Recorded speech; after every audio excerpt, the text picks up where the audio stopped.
हमने तुम्हारी तरफ ऐसी किताब नाजिल की है जिसमें तुम्हारा तज़किरा है, क्या तुम नहीं समझते? ये जो सब्र का लफ्ज है इसका बहुत वसी मफहूम है। हम जो सब्र का मतलब समझते हैं उर्दू में तो हमारे महदूद मफहूम है। हमारे ये कि भाई कोई तकलीफ आपको आए तो वो तकलीफ पे सब्र करो, वावेला मत करो, अल्लाह से शिकायत मत करो, बल्कि सब्र करो, बस हम ये मतलब लेते हैं। लेकिन कुरान की इस्तिलाह में जो सब्र है इसके तीन माना है, तीन किस्म है सब्र की। पहली किस्म है सब्र अला ताआ,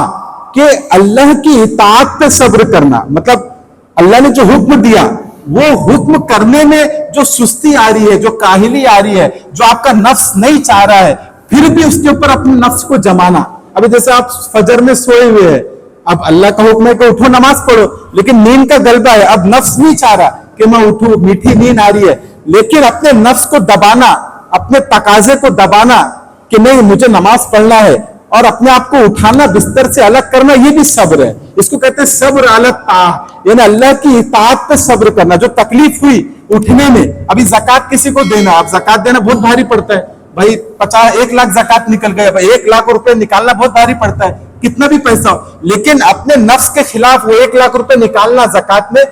ये इसके लिए भी सब्र करना पड़ता है। अब हिम्मत जुटानी पड़ती है कि भाई 1 लाख रुपए मुझे देना ही देना है क्योंकि अल्लाह का हुक्म है, तो इस पे सब्र करना यह है सब्र अला ताआ, अल्लाह की इताअत पे सब्र करना। दूसरी सब्र की किस्म है सब्र अनिल मासी, के अल्लाह की जो नाफरमानी है, जो बुरे काम है, हराम काम है, इससे बचने पर सब्र करना। भाई आपका दिल हो रहा है, गुनाह करने का दिल हो रहा है, किसी का शराब पीने के आदी था, अब उसने छोड़ दिया, लेकिन फिर शराब पीने का दिल हो रहा है, सूद का पैसा उसको मिल रहा है, लाखों रुपए उसको मिल रहा है, अब उसको छोड़ना है, रिश्वत उसको मिल रही थी आसानी से, अब वो रिश्वत को अल्लाह के लिए छोड़ना है, बहुत मुश्किल काम है। तो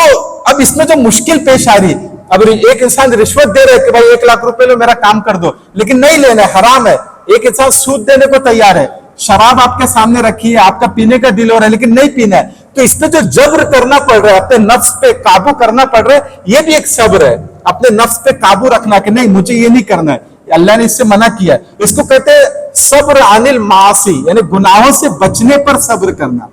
और तीसरा सब्र है सब्र अलल मुसीबा, जिसको हम उर्दू में भी समझते हैं कि अल्लाह की तरफ से अगर कोई तकलीफ आती है, कोई हादसा पेश आता है, जैसे किसी का इंतकाल हो गया, कोई अजीज का इंतकाल हो गया,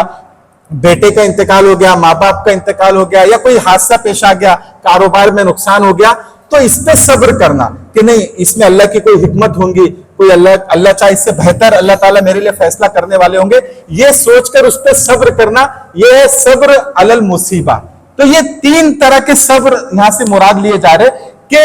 तुमको नेकी भी करना है, उस पर भी सब्र करना पड़ेगा, अपने नफ्स को जमाना पड़ेगा, गुनाहों से बचने के लिए भी सब्र से हिम्मत लेना पड़ेगा, और मुसीबत आई तो उस पर भी सब्र करने के लिए इससे हिम्मत लेना पड़ेगा।